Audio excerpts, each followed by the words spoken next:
é Cristo. É a rocha chamada Jesus Cristo, que prevalece contra esse mar que condena tantos, e a partir dessa rocha é construído um porto seguro, ok? Aquele pier, aquele cais ali, onde pessoas são tiradas deste mundo, são tiradas do caminho que as leva à morte, e são trazidas agora em segurança para perto dessa rocha que se chama Cristo. Tudo isso foi o sonho dele, ok, galera? Mas então essas pessoas que foram tiradas do mundo, percebam quais são as prioridades delas, uma vez que não estão mais condenadas ao inferno. E esse é o grande lance da pintura dele. Existe um quê de crítica, de alerta para todos nós. Porque aquelas pessoas que foram tiradas do mundo, elas agora estão ali em segurança, não mais condenadas neste mundo, mas estão usando o seu tempo para ter um corpo saudável, bonito, fazer negócios, fazer os seus hobbies, desenvolver relacionamentos. Todas essas são coisas boas. Mas elas estão se esquecendo de que ainda existe muita gente morrendo no mundo de onde elas mesmas foram tiradas. E nós temos ali uma pessoa jogando uma boia, tentando ajudar, um estendendo a mão. Nós temos um outro ali dentro de um barquinho, indo para dentro do mar. Esse aí é o próprio missionário, né? Ele está indo lá no meio do mar. Mas a verdade, galera, é que eles são poucos. A grande maioria daqueles que foram salvos por Jesus Cristo, segundo a visão desse homem, estão em segurança eterna na sua salvação. Mas se esquecem de que há muita gente morrendo lá fora. E galera, é com base nisso que eu quero conversar com vocês nessa noite. Porque existe um perigo muito grande dentro das comunidades religiosas, que é aquilo que nós vamos chamar aqui de um orgulho religioso. A idolatria pela religião. E um sinal de que isso está acontecendo é que você passa a ser um sujeito escarnecedor. Sabe lá no livro de Provérbios? O livro de Provérbios fala do escarnecedor. Quem é o escarnecedor? O escarnecedor é aquele que sempre mostra desprezo por quem é diferente dele. Que sempre fala num tom de deboche, num tom de diminuir as pessoas que são diferentes dele. Ao invés de ele demonstrar amor, ele demonstra desprezo. O escarnecedor, ele não se vê como um pecador que precisa da graça de Deus para ser salvo. Ele se esquece de onde ele veio. Ele se esquece de quem ele é. Ele confia em si mesmo. O seu ponto de vista é sempre o melhor.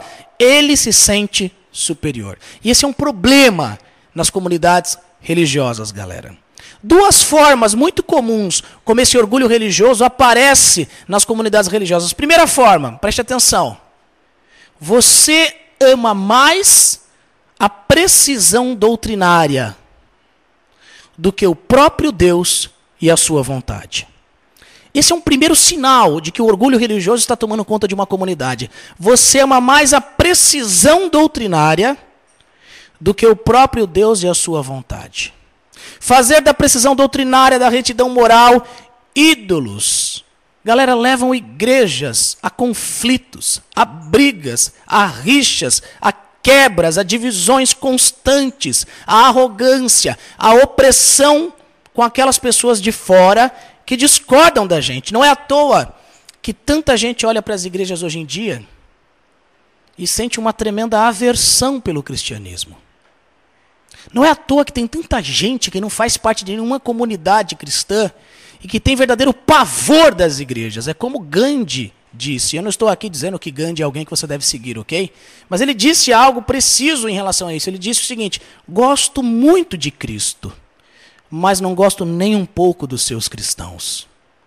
E galera, esse é um primeiro sinal, é uma primeira forma de que o orgulho religioso toma forma de uma comunidade. Nós valorizamos mais a veracidade doutrinária do que o próprio Deus e a sua vontade. Mas um segundo modo como o orgulho religioso toma conta de uma comunidade, ele aparece numa comunidade, é que você pensa que, porque você vive uma vida virtuosa, então Deus e as pessoas te devem respeito e te devem apoio. Você acha que porque você vive uma vida moralmente virtuosa, Deus e as pessoas te devem respeito e apoio. E a verdade, galera, é que se esse é o seu caso, embora com os lábios você cultue a Jesus, embora nos momentos de cânticos você entoe que Jesus é o seu exemplo e a sua inspiração, a verdade não é essa. A verdade é que você ainda acha que é por causa do seu alto desempenho moral é que você é salvo.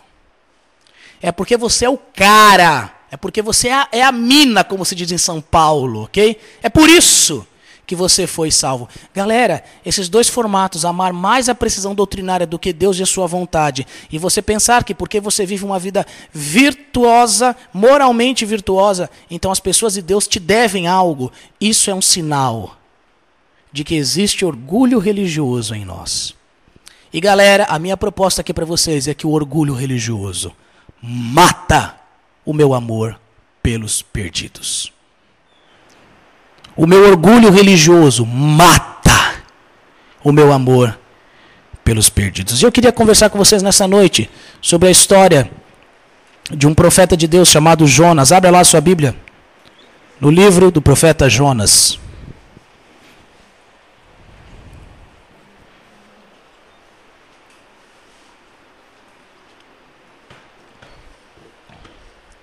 Abra lá.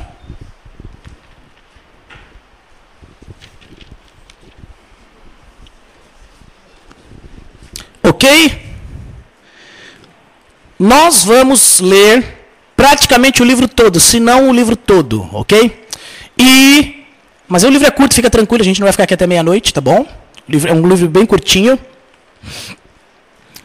E o livro começa assim, dizendo que a palavra do Senhor veio a Jonas. Jonas capítulo 1, versos 1 e 2, olha ali. A palavra do Senhor veio a Jonas, filho de Amitai, com esta ordem: vá depressa à grande cidade de Nínive e pregue contra ela, porque a sua maldade subiu até a minha presença. A história começa assim, galera. A palavra do Senhor veio a Jonas, afinal de contas ele é um profeta de Deus. A palavra de Deus vem a ele é o porta-voz de Deus. E gente, Deus dá uma ordem para Jonas. E essa ordem que Deus dá para Jonas deve ter deixado Jonas chocado. Deus diz que ele deve ir até a grande cidade de Nínive, pregar para aquela cidade. E galera, Nínive era a cidade mais poderosa do mundo, era a capital do império daqueles dias, a capital da Assíria. E aquela cidade e aquele império estavam ameaçando Israel, estavam ameaçando riscar Israel do mapa. Fazer qualquer coisa que ajudasse a Assíria era um suicídio para Israel. Era declarar a morte de Israel. E Jonas sabia, galera, que não havia razão para Deus enviá-lo para Nínive, se não houvesse a mínima chance de Nínive se arrepender e ser salva com aquele envio. Jonas sabia o que Deus estava tramando. Jonas sabia que havia ali a possibilidade de arrependimento e salvação deste povo, dessa ameaça contra Israel. Quando a gente lê o livro de 2 Reis, galera, Jonas, o profeta Jonas, ele é apresentado lá. E Jonas, ele é descrito em 2 Reis como um nacionalista, como alguém que é entusiasta da nação de Israel, como alguém que quer proteger as fronteiras da nação de Israel. Agora percebam, Deus dá uma ordem para ele, onde Deus está demonstrando misericórdia com os inimigos da sua nação. Ele é um nacionalista, ele morre pelo seu país, e Deus está dando uma ordem para ele, para que ele demonstre misericórdia para os inimigos da sua nação. Em outras palavras, galera, Deus estava pedindo para Jonas um absurdo. Mas se nós pararmos para pensar, toda vez em que nós vamos anunciar o evangelho para alguém, Deus está pedindo um absurdo para nós. Todas as vezes em que nós vamos compartilhar o evangelho com alguém, quando nós vamos fazer a missão de anunciar o evangelho, quando nós agimos como missionário, é isso, nós agimos de modo absurdo. Porque nós estamos anunciando graça e misericórdia para indivíduos que, de modo geral, são hostis, contrários a essa mensagem que anunciamos. Deus estava pedindo para Jonas algo absurdo, e Jonas sabia disso. E o que Jonas faz depois que Deus dá essa missão para ele? Ele a obedece. Você sabe a história, essa história todos nós conhecemos. Jonas, ele pica a mula, foge da presença de Deus. Alguém leia o verso 3. Jonas se dispôs, mas para fugir da presença do Senhor para Tarsis. E, tendo descido a Jopé, achou um navio que ia a Tarsis. Pagou, pois, a sua passagem, e embarcou nele, para ir com eles para Tarsis, para longe da presença do Senhor. Percebam, galera, Jonas se dispõe, mas não para obedecer a Deus. Ele se dispõe a fugir. Ele pega um navio para Tarsis. E por que para Tarsis? Porque ele chegou naquele porto e muito provavelmente falou: qual é o lugar mais longe de Nínive que vocês têm um navio saindo? Tarsis, é para lá que eu vou. Ele entra no primeiro navio para o lugar mais longe do mundo conhecido naqueles dias. Ele faz exatamente o que Deus ordenou. E o texto da Bíblia diz: e ele fugiu da presença de Deus. Como se isso fosse possível. E galera, o que nós temos que perguntar a essa altura do livro é: por que é que Jonas fugiu? O que é que está motivando este homem de Deus? Ele sabe quem é Deus. O que está motivando-o a fugir? Por que Jonas fugiu? E eu quero dar para vocês dois motivos. Duas razões. Dois porquês Jonas fugiu. Em primeiro lugar, Jonas fugiu, logicamente, porque ele tinha medo de fracassar na sua missão. Porque, meus amigos, pensem só, ele é um profeta judeu. Ele está entrando sozinho na cidade mais poderosa do mundo, que é inimiga do seu povo, e está chamando os cidadãos daquela cidade a se arrependerem diante do Deus de Israel, senão a cobra vai fumar, a chapa vai esquentar, o bicho vai pegar. O que vocês acham que vai acontecer com um sujeito desse? Quando ele chegasse lá: galera, meu nome é Jonas, bom dia. Tenho algo a dizer-lhes. O que vocês acham que vai rolar com um sujeito desse? O resultado mais provável é que ele seria rejeitado, e mais, ele seria assassinado pelos ninivitas. Isso também acontece com a gente, galera. Nós muitas vezes não queremos cumprir a missão de anunciar o evangelho para aquelas pessoas que podem ser hostis, porque nós gostamos de pregar só para quem a gente sabe que vai ouvir a gente. Para gente que a gente sabe que vai fazer pergunta, que vai discordar, que vai zombar, que vai botar apelido, que vai ficar falando alto no meio da aula para provocar a gente, para expor-nos diante do professor. Nós não gostamos de falar do evangelho para essas pessoas, porque assim como Jonas, nós temos medo de fracassar. Essa é a primeira razão por que Jonas fugiu. Mas a segunda razão, galera, é porque Jonas não tinha apenas medo de fracassar. A segunda razão pela qual ele fugiu de Deus é porque ele também tinha medo de ser bem-sucedido. Jonas tinha medo de fracassar, sim, mas Jonas também tinha medo de ser bem-sucedido. Galera, a Assíria era um império conhecido por ser violento, por ser cruel. Na entrada de Nínive havia pilhas, pirâmides feitas com as cabeças cortadas dos inimigos da Assíria. Nínive tinha isso como seu cartão de visitas. Quem entrava na cidade via pilhas e pilhas, pirâmides imensas, torres feitas com as cabeças dos inimigos da Assíria. Além disso, a Assíria estava exigindo altos impostos de Israel para que Israel não fosse invadido. Então Jonas estava sendo chamado para avisar para Nínive sobre o juízo de Deus contra ela, e assim, provavelmente dar a ela uma chance de sobreviver. Mas Jonas não queria isso. Ele não queria dar uma chance para que os inimigos de Deus sobrevivessem. Ele não queria ver a salvação deles. Galera, Jonas amava mais o seu ministério do que o próprio Deus. Jonas amava mais o seu ministério como profeta de Deus do que amava obedecer à vontade do próprio Deus. Jonas coloca suas preferências religiosas acima da sua obediência a Deus. Ele coloca suas preferências religiosas acima do seu dever de pregar salvação aos perdidos. Ele se sente superior ao povo de Nínive, esse povo perverso, incrédulo, pagão. E ele se sente tão superior que isso leva a se rebelar contra o próprio Deus. O mesmo Deus a quem ele tanto se orgulhava de servir, mas porque ele se sente superior àqueles a quem ele deveria servir, ele vai contra o Deus a quem ele se orgulha de servir. Idolatria religiosa, orgulho religioso, mata o nosso amor pelos perdidos, porque nós nos sentimos tão superiores que entendemos que algumas pessoas não são dignas de compartilhar do mesmo status que nós. Não são dignas de conhecer o mesmo caminho até a posição que ocupamos hoje. Orgulho religioso mata o nosso amor pelos perdidos. Ok, gente?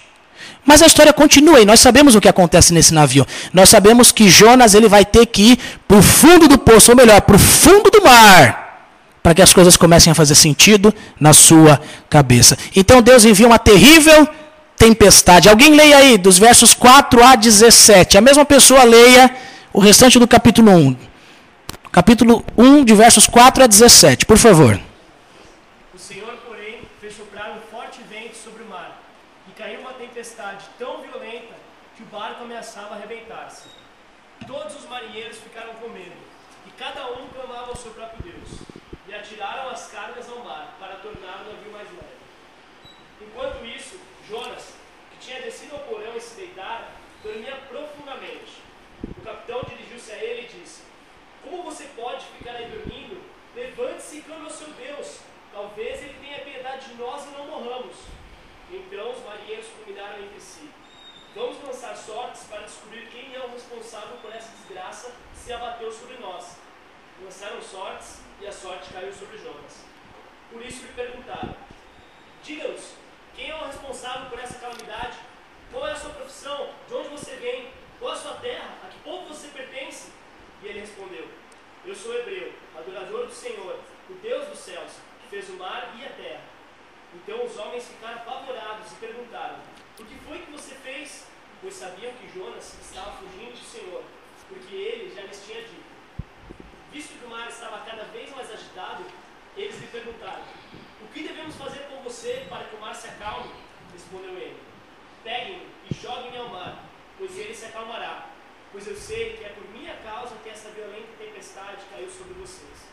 Ao invés disso, os homens se esforçaram ao máximo para remar de volta à terra, mas não conseguiram, porque o mar tinha ficado ainda mais violento. Eles clamaram ao Senhor: Senhor, nós suplicamos, não nos deixe morrer por tirarmos a vida desse homem. Não caia sobre nós a culpa de matar um inocente, porque tu, ó Senhor, fizeste o que desejavas. Em seguida, pegaram Jonas e o lançaram ao mar, enfurecido, e esse se aquietou. Tomados de grande temor ao Senhor, os homens lhe ofereceram um sacrifício e se comprometeram por meio de votos. O Senhor fez com que um grande peixe engolisse Jonas, e ele ficou dentro do peixe 3 dias e 3 noites. Ok, gente? Então Jonas pega o barco, sai para Tarsis, mas Deus continua ali. Jonas quis fugir da presença dele, mas não deu certo. Então Deus envia uma grande tempestade sobre aquele mar. E os marinheiros, homens experientes com aquela travessia, eles ficam desesperados, clamam aos seus deuses, mas que não servem para nada. E eles tentam de todo modo controlar o barco e não conseguem. E Jonas está nem aí com isso. Está dormindo porque para ele o que importa é que Nínive se exploda. Ele não está se importando com o resto, ele está dormindo lá no porão. Então eles acordam Jonas: Jonas, pelo amor de Deus, acorda, faça alguma coisa, ajude-nos, tal. E Jonas acaba dizendo para aqueles homens que aquilo tudo era culpa dele. Porque o Deus dele era o Deus que criou os céus, a terra e o mar. E se o mar estava em tempestade, a culpa era dele. E os marinheiros tentam controlar o barco, ele fala: me joga no mar. E eles tentam evitar isso até que eles entendem que não tem outro jeito. E eles fazem o que Jonas disse e jogam Jonas no mar. E naquela hora a tempestade passa. E os marinheiros entendem que de fato aquilo vinha do Deus de Israel. E o texto nos diz que quando eles lançaram Jonas no mar, Deus então enviou um grande peixe que engoliu Jonas. E é interessante nós pensarmos que esse grande peixe foi a segunda chance que Deus deu para Jonas. Esse grande peixe foi um ato de misericórdia de Deus por Jonas, porque era para ele morrer afogado no meio daquela tempestade. Era para que ele fosse destruído no meio daquele mar em maremoto. Mas Deus então envia o grande peixe que o engole. E com isso Deus está dando oportunidade para Jonas para que ele se arrependa. Deus está agindo em misericórdia para que Jonas chegue ao arrependimento. E é interessante porque o capítulo 2 do livro mostra que dentro do grande peixe, Jonas oferece uma oração adoração a Deus. Enquanto ele está lá dentro, ele ora a Deus. E eu imagino também, não tinha muito o que fazer lá dentro, não é, gente? Certo?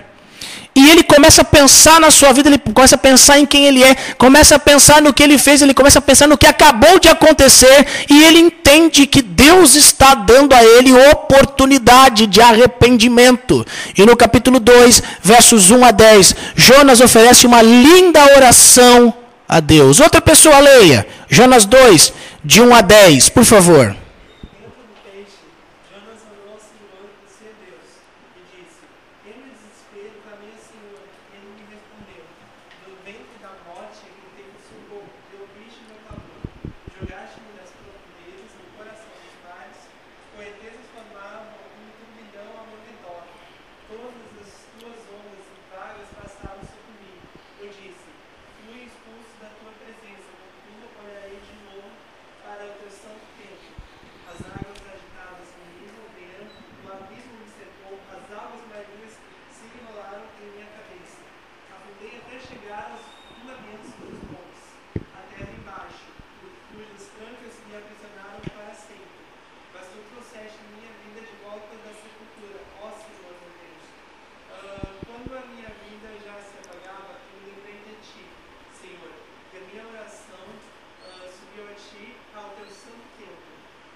Ok, então Jonas ele reflete e ele toma decisões diante de Deus. E, gente, essa oração é maravilhosa, a gente poderia fazer uma série de estudos em cima dela. Mas o que me chama a atenção nessa oração são 2 versos bastante específicos.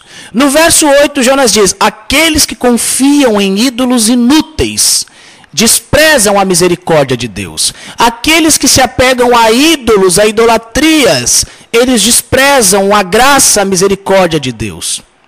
E os adoradores de ídolos eram exatamente as pessoas para quem Jonas havia sido chamado a pregar.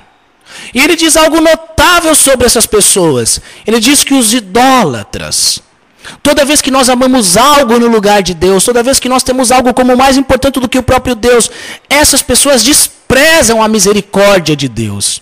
E a palavra que Jonas usa aqui, que é traduzida como misericórdia, galera, é uma palavra hebraica, é a palavra hesed. Hesed é a palavra hebraica traduzida aqui como misericórdia, mas na verdade ela significa mais do que misericórdia. Hesed é um termo difícil de traduzir de modo preciso, porque ele significa algo muito grande. Hesed significa o amor pactual de Deus, o amor leal de Deus, o amor gracioso, sacrificial, que age de modo incondicional em favor daqueles que não merecem. Jonas está dizendo que aqueles que adoram ídolos desprezam o amor de Deus por eles e pelos outros. Toda vez que nós colocamos o nosso orgulho religioso, colocamos as nossas convicções doutrinárias, colocamos a nossa retidão moral como aquilo que há de mais importante, nós estamos sendo indivíduos idólatras. Não apenas aqueles a quem nós vamos ministrar, nós também estamos desprezando o hesed de Deus. Porque, meus amigos, onde há orgulho religioso, o amor morre. O orgulho religioso mata o hesed. Nós não queremos ser instrumentos do hesed de Deus na vida de ninguém. Nós ficamos quietos. E lá dentro do peixe, galera, Jonas reconhece que a graça de Deus, o hesed de Deus, está disponível para todos. Tanto para judeus quanto para ninivitas. Lá dentro do peixe ele entende que o amor de Deus ele é oferecido de graça. E se o amor de Deus é realmente oferecido de graça, então significa que ninguém o merece. Significa que ninguém pode convencer Deus a amar. E isso, portanto, significa que todos são iguais. Se ninguém pode merecer o amor de Deus, isso torna todos iguais. Todos são igualmente não merecedores do amor de Deus. Mas ao mesmo tempo, todos são igualmente indivíduos que Deus ama, e ama de graça. E ele conclui a oração dizendo no verso 9, a salvação, ela vem do Senhor. O monopólio da salvação não pertence a uma raça específica. Não pertence a uma classe de pessoas específicas. Não pertence só a uma igreja. Não pertence só a uma denominação. A salvação não pertence apenas a pessoas altamente religiosas, nem tampouco às pessoas que não são religiosas. A salvação pertence ao Senhor. Ela não vem, ela não ocorre com base em qualidade ou mérito nosso algum. Ele entende isso. A salvação aos perdidos vem apenas do Senhor. E galera, aqui a gente tem que parar para entender a grande diferença que existe entre religião e evangelho. Porque o evangelho, ele existe a partir da graça. Essa graça, esse resto de Deus que Jonas está falando aqui. Mas a religião existe a partir do orgulho, da idolatria, da capacidade de cada um. O orgulho religioso, ele não convive com o evangelho da graça.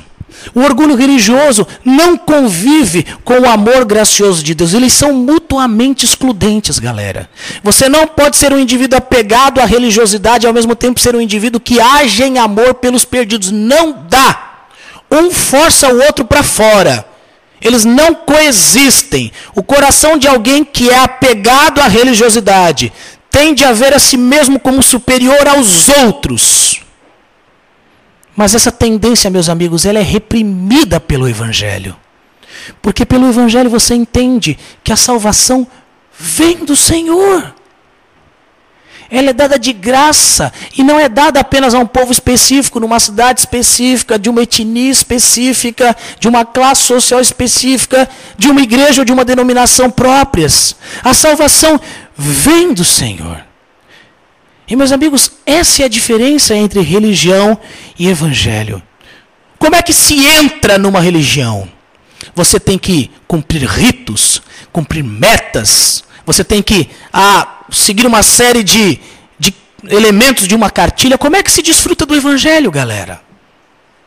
Se rendendo a ele. É por graça. Como é que se permanece numa religião? Mantendo os ritos, mantendo aquilo que você estabeleceu, batendo o cartão, fazendo tudo o que a cartilha manda. Como é que se permanece no evangelho? Não há nada que você possa fazer para não permanecer nele. Não foi você que entrou. Como é que você vai sair? Você permanece graças aos méritos de Cristo. Qual é o custo de fazer parte de uma religião? É pesado. É difícil, é desanimador, porque você tem que bater a meta, senão Deus não vai te abençoar. Qual é o custo de permanecer no Evangelho? O custo é aquele que Cristo pagou na cruz. O fardo dele é leve. Vinde a mim, vocês que estão cansados e sobrecarregados, eu os aliviarei. E qual é, meus amigos, o compromisso que uma religião exige? Na verdade, nenhum, porque se você tentou de tudo, se esforçou, suou a camisa, tentou bater a meta e não deu certo, sabe o que você faz? Vai para outra religião. Muda. Pula para outra. E aí você pode ser muçulmano, depois você pode ser budista, depois você pode tentar ser espírita, depois você pode tentar ser Hare Krishna. Por quê? Porque o compromisso depende do quanto você quer se esforçar. Mas, meus amigos, quem conhece o Evangelho de Cristo e entende o que é a graça, e entende que o alto custo para entrar e permanecer nessa graça já foi cumprido por Cristo, meus amigos, esse indivíduo, o seu compromisso permanece.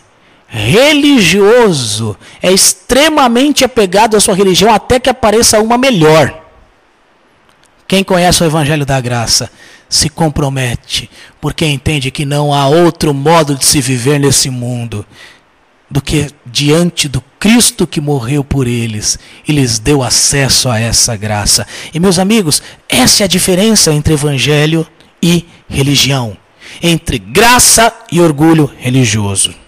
Jonas havia sido chamado para pregar esta graça, mas ele ainda não havia entendido essa graça. E é ali dentro do peixe que ele se dá conta disso. Ele entende que não são apenas os ninivitas que são idólatras. Eu também sou um idólatra. Eu também tenho a minha religião como um ídolo inútil. Eu também desprezo o resto de Deus. Eu também idolatro minha religião. Mas essa maravilhosa oração que ele faz nos dá a impressão que nesse momento o ídolo religioso dele foi removido. Vocês não têm essa impressão quando vocês veem essa oração? Que o ídolo religioso de Jonas finalmente foi tirado. Então o peixe vai e... Meu filho adora quando eu conto a história de Jonas, quando eu faço essa parte. Ele vomita Jonas. Imagina Jonas cheio, né, do líquido de dentro do peixe. Né? Alguns estudiosos da Bíblia dizem que, como a gente não sabe qual foi o peixe que engoliu Jonas, é provável que ele estivesse imerso em algum tipo de suco gástrico lá dentro do peixe. Né? E suco gástrico geralmente é algo ácido, certo? Então Jonas é cuspido, cheio de meleca no corpo, certo? Mas de novo, assim como entrar dentro do peixe foi um ato da misericórdia de Deus, ser cuspido cheio de meleca também é um ato da misericórdia de Deus por ele. Deus está lhe dando uma nova chance para que ele seja obediente.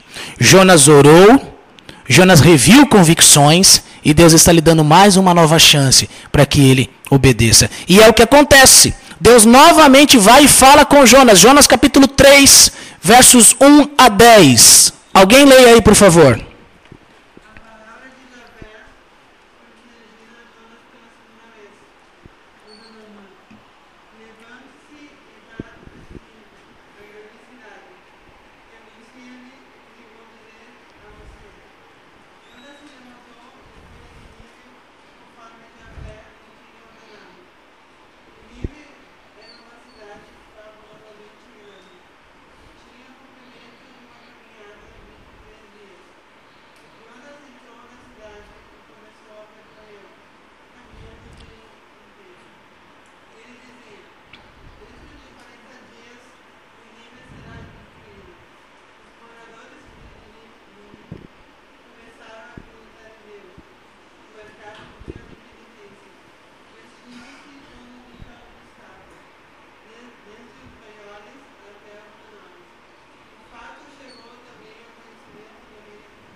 Ok, Deus novamente convocou Jonas e desta vez Jonas obedeceu. Ele foi, ele entrou em Nínive, percorreu aquela grande cidade, durante 3 dias ele pregou a mensagem. 3 dias mais e Nínive será destruída. É isso que ele diz? Essa é a mensagem? Certo? E o povo de Nínive, surpreendentemente, começa a se arrepender. Um avivamento acontece naquela cidade. As pessoas começam a ouvir essa mensagem curta, simples, direta, e elas começam a se quebrantar, se arrepender diante do Deus de Israel. E notícias do que está acontecendo chegam até o rei da cidade, e o rei se converte. E o rei então emite um decreto para que toda a cidade também possa contemplar aquilo, e a cidade toda se arrepende, todos eles se humilham, eles se vestem com panos de saco, eles colocam cinzas sobre as suas cabeças, sinal de arrependimento, de humilhação diante de Deus, e aquela cidade inteira desfruta de salvação, como Deus havia desejado. Galera, qualquer pessoa que lê a história de Jonas gostaria que a história terminasse aqui. Esse é o final ideal. Pense comigo. Jonas foi desobediente. Deus lhe deu uma segunda chance. Ele retornou dos mortos, cumpriu sua missão. Nínive se arrependeu, se afastou dos seus maus caminhos. Deus mostrou que ele é misericordioso, que ele é gracioso, que ele é amoroso para com todos os povos. E então a história podia terminar assim. E então Jonas voltou para Israel, cheio de alegria por ter sido usado por Deus. A história podia terminar assim. Ia ser maravilhosa. Mas não é assim que termina a história. Porque nós ainda temos o capítulo 4.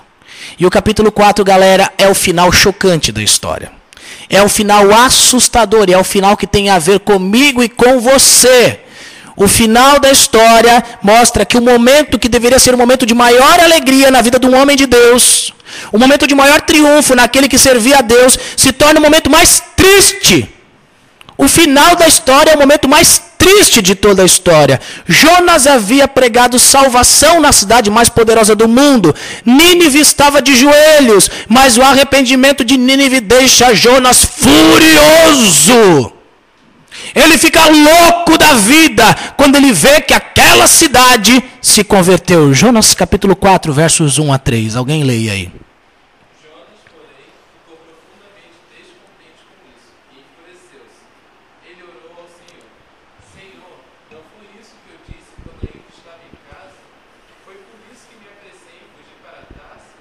Eu sabia que tu és Deus misericordioso e compassivo, muito paciente, cheio de amor e que prometes castigar, mas depois te arrependes.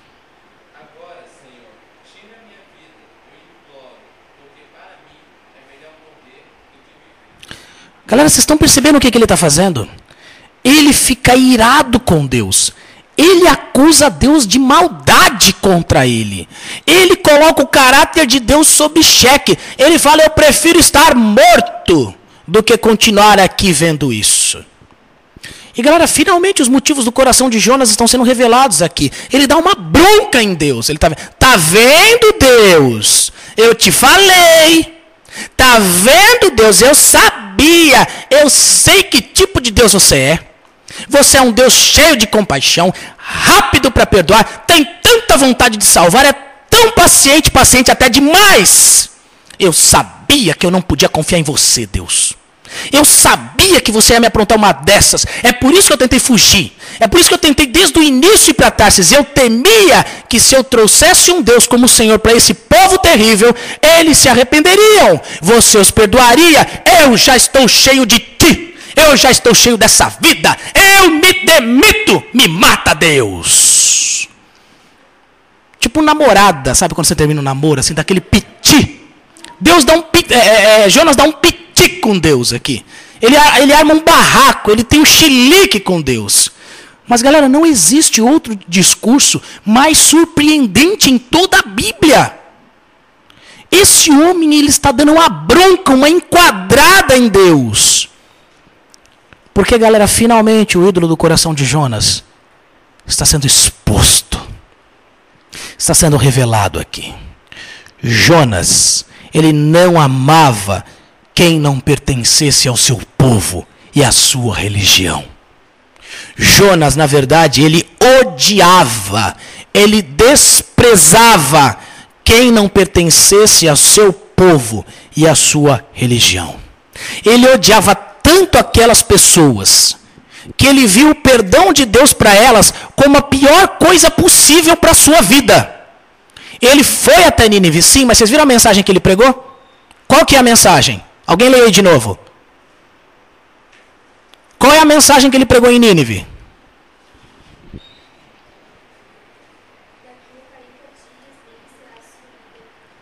Daqui a 40 dias Nínive será destruída. Tem alguma palavra sobre amor de Deus aí? Sobre graça de Deus? Sobre Hesed? Não. A mensagem dele, meus amigos, é uma mensagem de confronto, de denúncia. Ele foi lá para isso, para confrontar, para denunciar os ninivitas. Ele foi lá para anunciar destruição para eles, não para que eles fossem salvos, não para que recebessem misericórdia e graça de Deus. Ele nem fala desses termos. E sabe o que nós aprendemos com o Jonas do final da história, galera. O Jonas que passou pelo grande peixe, o Jonas que orou dentro do grande peixe, e que agora no final da história tem essa reação. Jonas nos mostra que uma coisa é você acreditar no Evangelho da Graça. Outra coisa é você permitir que o Evangelho da Graça mude quem você é. Uma coisa é você acreditar que Deus ama os que não merecem, que Deus vê todos de modo igual. Outra coisa é você permitir que isso mude o modo como você enxerga a vida. Outra coisa é você permitir que isso mude todo o seu ser. Porque, gente, quando Jonas estava dentro do peixe, ele começou a compreender a ideia de que todos os seres humanos são igualmente indignos do amor de Deus. E que todos igualmente precisam da graça de Deus. Mas o que nós vemos aqui é que logo em seguida o seu orgulho religioso voltou, se reafirmou com ainda mais força no seu coração. Jonas é alguém que entende a graça? É. Mas ele é alguém que entende a graça apenas intelectualmente. A graça não penetrou no seu coração. A graça não transformou o seu coração. E Jonas nos mostra, galera, que o coração humano, ele nunca muda com rapidez e com facilidade. O orgulho religioso não se transforma em graça no modo como entendemos as pessoas. O orgulho religioso não dá lugar ao amor pelos perdidos com rapidez e com facilidade. Galera, se a gente não se esforçar para mudar essa mentalidade, se a gente se descuidar, a história de Jonas nos mostra que o nosso coração rapidamente se esquece de pensar pelas lentes da graça. Rapidamente o nosso coração volta a ser orientado pelo orgulho religioso. E nós voltamos a nos sentir superiores a quem não é da nossa fé. Foi o que aconteceu com Jonas. Jonas entendeu a graça intelectualmente, mas não permitiu que a graça mudasse o modo como ele interage com as pessoas. Isso nos mostra, galera, que não é uma mudança simples. Não é uma mudança rápida. É uma mudança que nós devemos continuamente estar vendo de modo correto pelas lentes da graça. Como é que eu devo interagir com aqueles que não têm a mesma fé que eu? Como é que eu devo agir com os perdidos? Porque o orgulho religioso mata o amor pelos perdidos, mas a graça me direciona a eles. A história de Jonas nos mostra isso, que nós não podemos descuidar.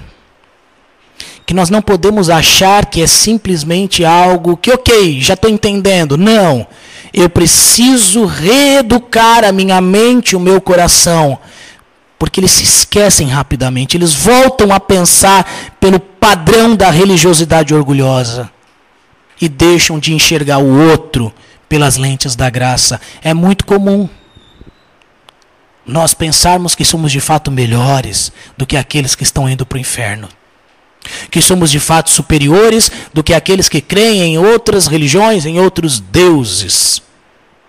E nós nos esquecemos, galera, que na verdade quem é superior é Cristo. E Ele oferece o que oferece a nós, de graça, para os outros povos, para as outras pessoas.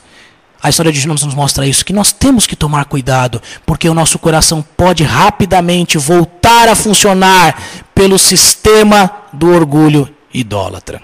Mas então o que acontece? Deus começa a confrontar a religiosidade idólatra, o orgulho religioso de Jonas, nos versos finais desse livro. Alguém leia versos 4 a 8. Deus confrontando o orgulho religioso de Jonas. O Senhor lhe respondeu: Você tem alguma razão para essa fúria? Jonas saiu e sentou-se num lugar a leste da cidade. Ali, construiu para si um abrigo. Sentou-se à sua sombra e esperou para ver o que aconteceria com a cidade. Então o Senhor Deus fez crescer uma planta sobre Jonas, para dar sombra à sua cabeça e livrá-lo do calor, o que deu grande alegria a Jonas. Mas na madrugada do dia seguinte, Deus mandou uma lagarta atacar a planta e ela secou-se. Ao nascer do sol, Deus trouxe um vento oriental muito quente, e o sol bateu na cabeça de Jonas, ao ponto de que ele quase desmaiara. Com isso, ele desejou morrer e disse: Para mim seria melhor morrer do que viver. Ok. Então Deus começa a confrontar o orgulho religioso de Jonas, galera.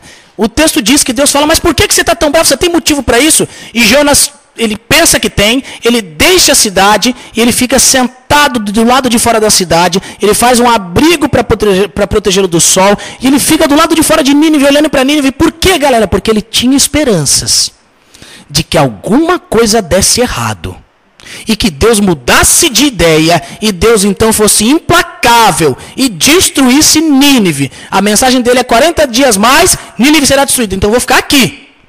Vou esperar os 40 dias. Vai que esse avivamento não dura 10 horas aí. Vai que daqui a pouco o povo volta a cair na bagunça e tal. Eu vou ficar aqui, vendo a destruição da cidade. Mas Deus não está mais preocupado com a cidade. Na verdade, Deus está preocupado com o coração do seu profeta agora. Nínive, o que Deus tinha para tratar com Nínive, ele já tratou. O foco de Deus agora, o que Deus quer tratar é o coração de Jonas. E essa parte da história é sensacional. Jonas faz um abrigo do sol, ok? Talvez porque a pele dele estivesse meio queimada por causa do suco gástrico, não sei, né, tal. Então Deus faz crescer uma planta. Numa noite, assim, um negócio meio João e o pé de feijão, sabe? Faz crescer uma planta. E ela fornece abrigo, sombra. Água fresca não, mas sombra. Para o profeta Jonas, um consolo para alguém desanimado, triste. E o texto diz que ele ficou muito feliz com isso. Ele se amarrou na plantinha que Jeová mandou para ele. Ele ficou feliz. Mas então o texto diz que Deus foi, mandou um verme, ok? Uma lagarta. E essa lagarta também vai lá e numa noite, plá, mata a planta. E aí no dia seguinte o que acontece? Deus manda um grande vento oriental que faz com que as nuvens sejam tiradas e o sol racha na cabeça de Jonas. Jonas é um homem frustrado de novo. A minha plantinha, Deus. Minha plantinha querida, você matou a minha plantinha. E ele fica tão frustrado, tão desapontado. Jonas agora ele está descendo ladeira abaixo. De novo ele se torna furioso demais para continuar vivendo. Deus, não basta você salvar os ninivitas, você agora matou a minha plantinha. Eu quero morrer. Gente, Jonas se torna furioso demais para continuar vivendo. E então vem Deus. Deus então imposta a voz, certo? E ele pergunta para Jonas se aquela ira era justificada. De novo ele faz a mesma pergunta. Verso 9, alguém leia aí. Mas Deus disse a Jonas: você tem alguma razão para estar tão furioso por causa da planta? Respondeu ele: sim, tenho. Estou furioso ao ponto de querer morrer. Que nem filho fazendo birra, sabe? Você tem alguma razão para estar bravo? Tenho! Tenho sim! E eu quero morrer agora. E, gente, Jonas está dizendo isso, mas ele não está mentindo. De fato, ele perdeu a vontade de viver. E sabe por que nós perdemos a vontade de viver? Sabe qual é a situação que faz com que nós percamos o desejo de viver, galera? É quando a nossa vida perde o seu sentido.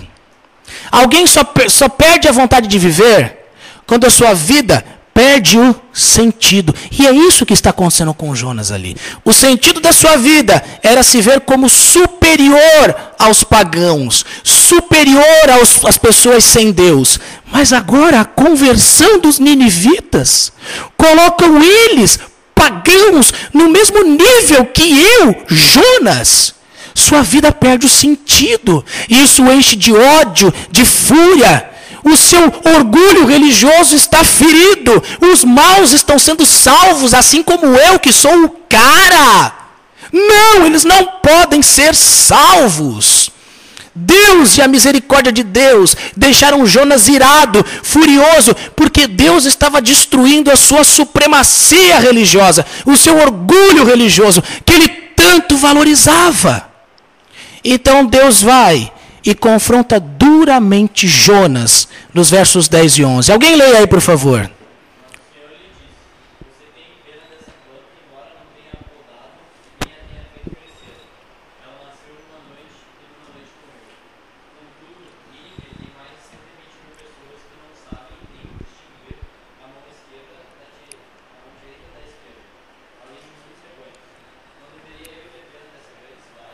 Gente, agora Deus vai na veia de Jonas. Deus fala com Jonas: Jonas, você ficou mais chateado com as suas queimaduras de sol, porque a sua plantinha morreu, do que com milhares de pessoas que não sabem distinguir a mão direita da mão esquerda. Jonas, hello! Na boa, Jonas, é isso mesmo? Você se importa mais com a sua pele não estar queimada, com a sua plantinha estar verde, do que com milhares de pessoas que não sabem distinguir a verdade, a mão direita da mão esquerda. Jonas, o seu orgulho religioso removeu o amor pelos perdidos. Jonas, o seu orgulho religioso te cegou para essas pessoas que estão morrendo sem Deus. Jonas, você só se preocupa com você mesmo, com o seu conforto, com as pessoas que desfrutam do mesmo destino que você. Aqueles que não estão no mesmo barco, você não os ama.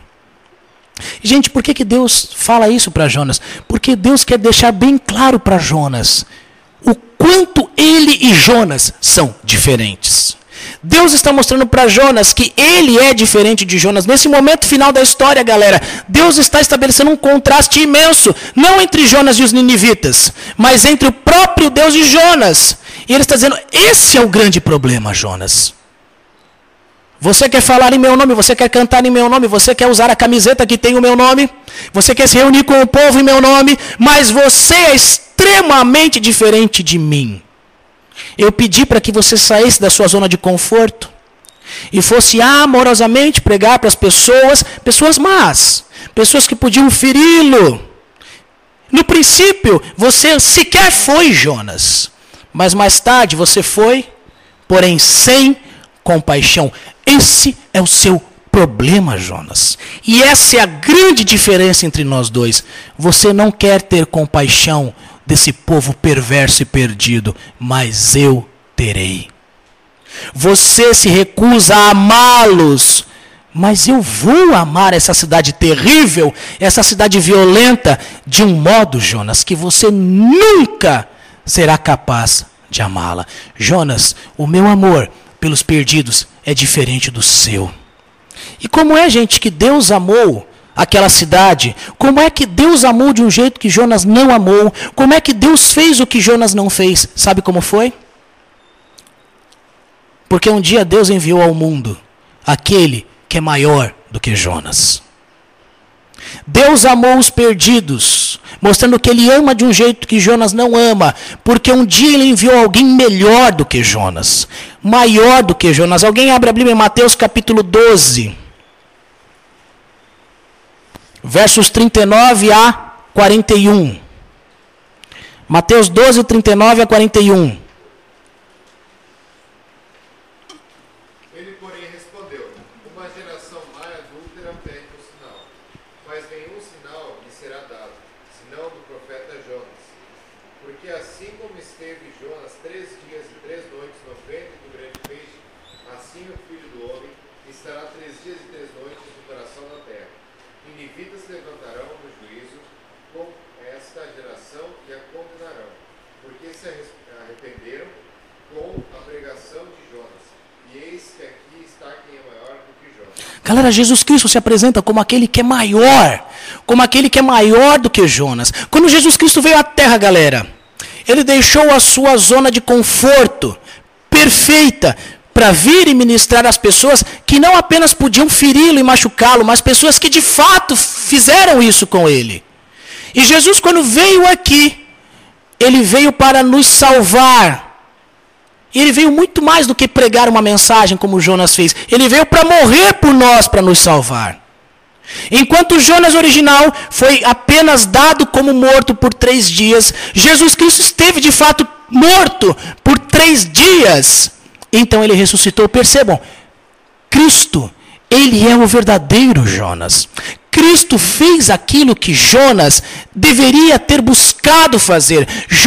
Cristo amou os perdidos de um modo que Jonas deveria ter amado. Cristo amou os povos perdidos, amou as pessoas de outras religiões de uma forma que Jonas não quis amar. Jonas, você é muito diferente de mim, Deus está dizendo. E é por isso que eu vou enviar aquele que é maior do que Jonas. E galera, o que isso tem a ver comigo e com você?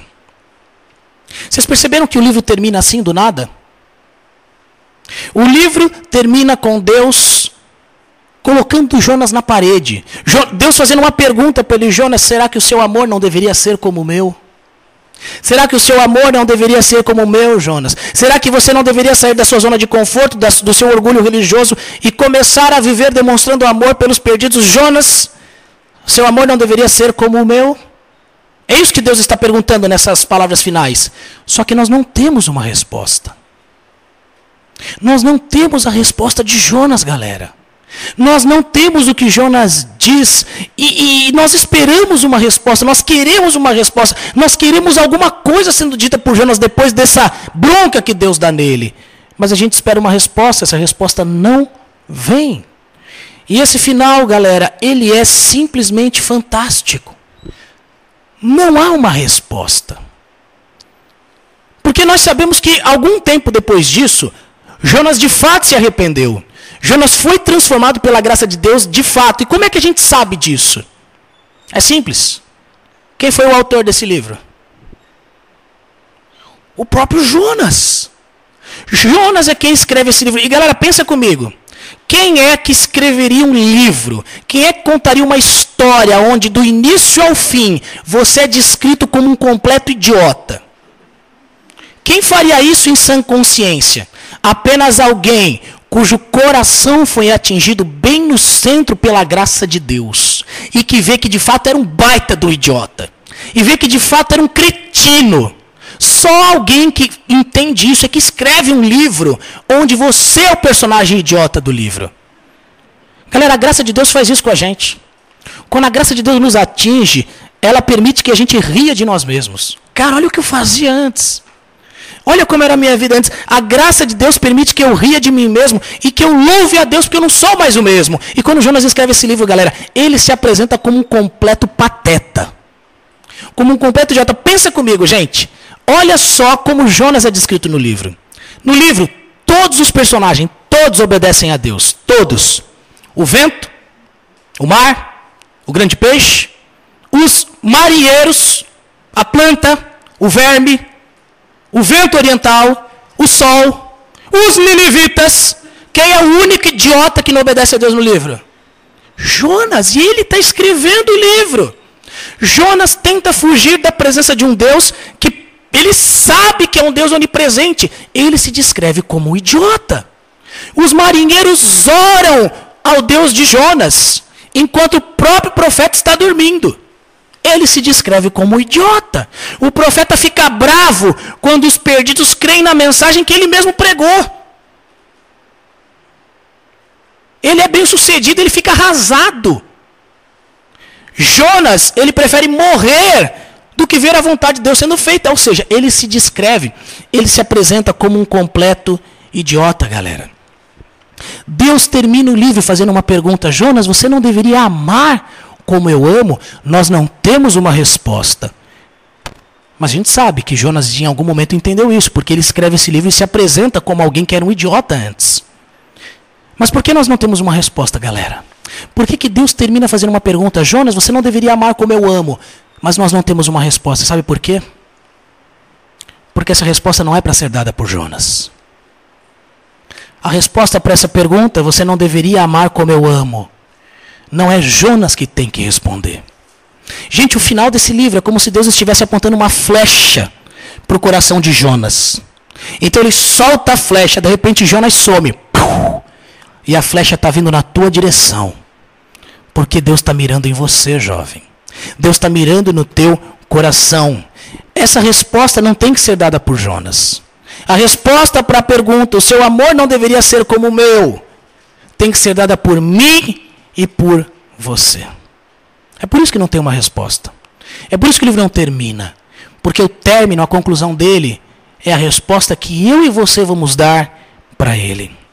Muitas vezes nós não nos preocupamos com aqueles que estão morrendo neste mundo. Coloca a imagem aí de novo, por favor.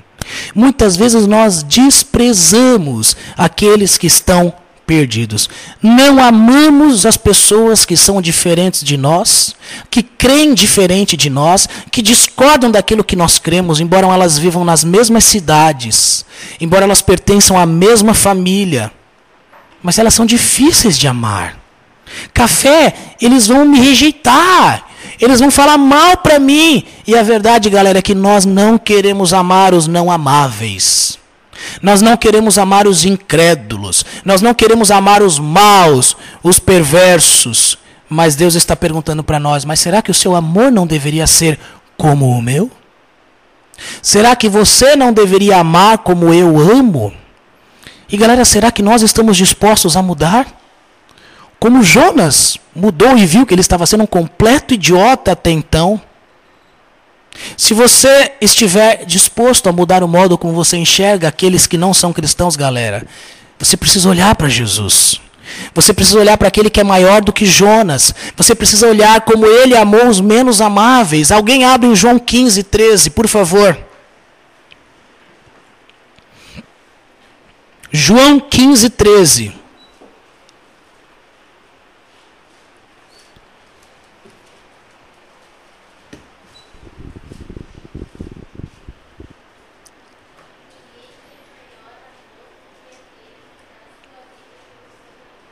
Como vocês dizem por aqui, bah! Ninguém tem maior amor do que aquele que dá a vida pelos seus amigos. Galera, você precisa olhar para como Deus ama. A pergunta, o seu amor não deveria ser como o meu amor? Entenda que não há amor maior do que aquele que dá a vida pelos seus amigos. E galera, você tem amigos. Pessoas com quem você convive, com quem você estuda, com quem você estagia, com quem você trabalha. Pessoas com quem você se relaciona porque fazem parte da sua família e que estão neste mar, em tempestade, que estão morrendo, estão indo para o inferno. Mas você está tão preocupado com o seu conforto, você está tão preocupado com aquilo que lhe é prioritário, você não se importa com o destino dessas pessoas. Você não vê como importante a salvação desses indivíduos, que você se relaciona com essas pessoas há tanto tempo, mas você não lhes anuncia as palavras de vida eterna. Você não compartilha com elas as palavras de vida eterna. Ninguém tem maior amor do que esse, de dar a vida pelos seus amigos.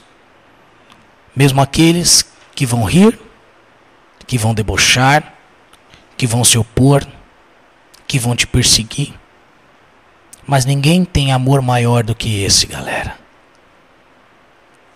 De você estar ali se entregando, dando a vida, anunciando vida para aquelas pessoas. E eu queria fazer algo muito prático com você agora. Porque talvez você inconscientemente esteja incorrendo no orgulho religioso, achando que de fato essas pessoas nunca vão entender, que alguns de fato nunca vão querer entender, e você, sem perceber, está se vendo numa posição de superior àquelas pessoas que não conhecem a Cristo.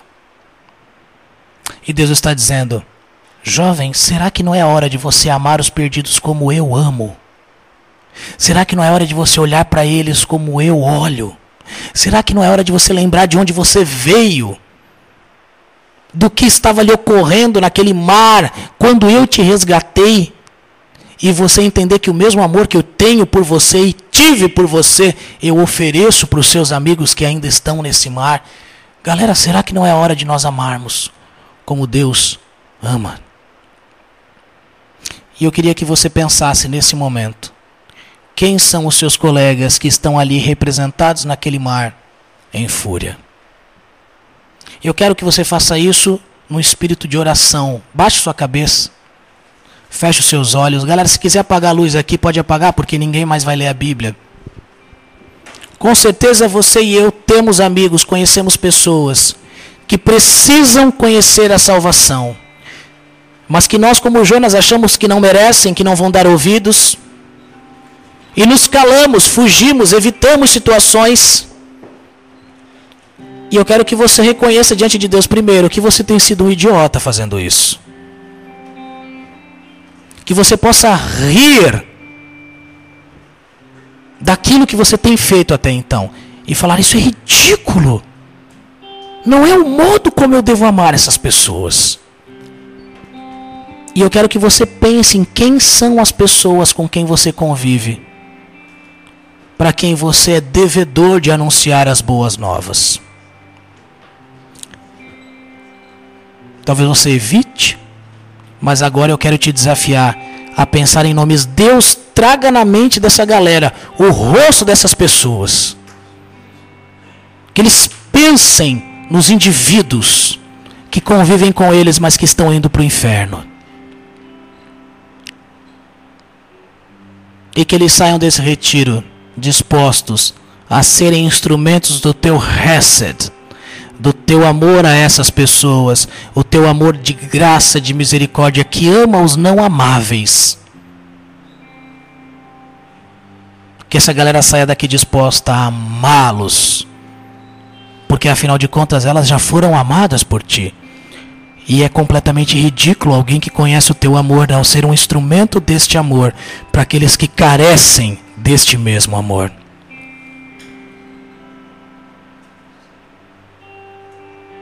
Eu queria que você orasse agora, jovem, pedindo a Deus por essas pessoas que você está pensando. Cite os nomes, pense nos rostos.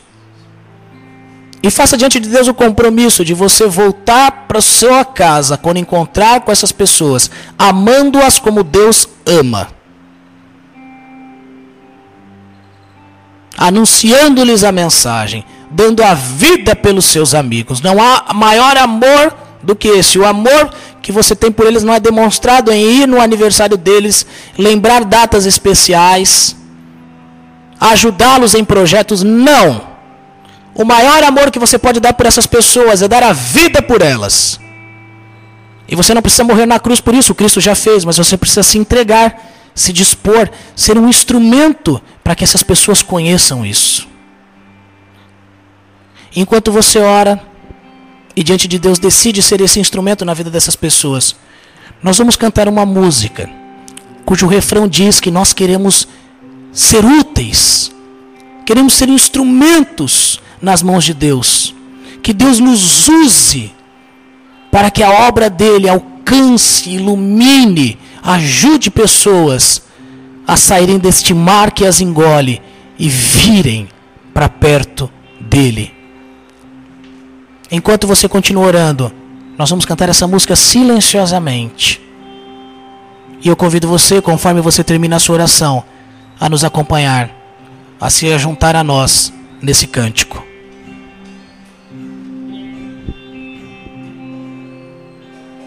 Sonda-me, Senhor, e me conhece.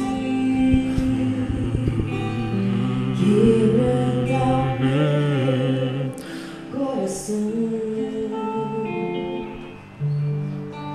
transforma-me conforme tua palavra e enche-me até que se ache só de engano.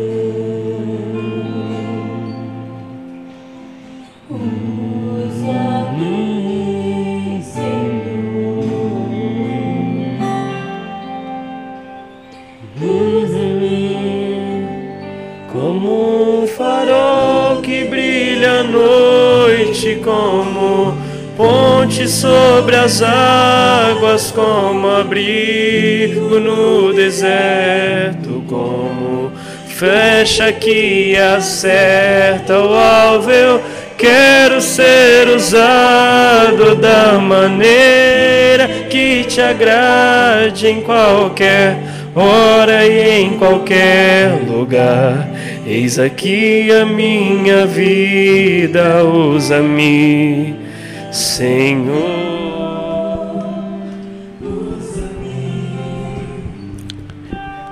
E nesse instante eu quero que você junte com a pessoa do lado. E essa música que diz, usa-me, Senhor. Você possa dizer, olha, eu quero ser usado na vida de fulano de tal. Eu quero ser usado na vida dessa pessoa. Diga o nome. Junto com a pessoa ao seu lado. Que você faça esse compromisso. Vocês orem juntos pedindo, Deus, usa-me, usa-nos na vida dessas pessoas. Para que possamos ser esse farol. Para que possamos ser essa ponte, para que possamos ser essa flecha que atinge. Deus, use-nos. Ore com a pessoa ao lado, cite nomes, declare o seu compromisso de ser alguém que ama como Deus ama essas pessoas. Daqui a pouco vamos voltar a cantar e todos vamos cantar juntos, comprometidos então em sermos esses instrumentos do amor de Deus aos perdidos.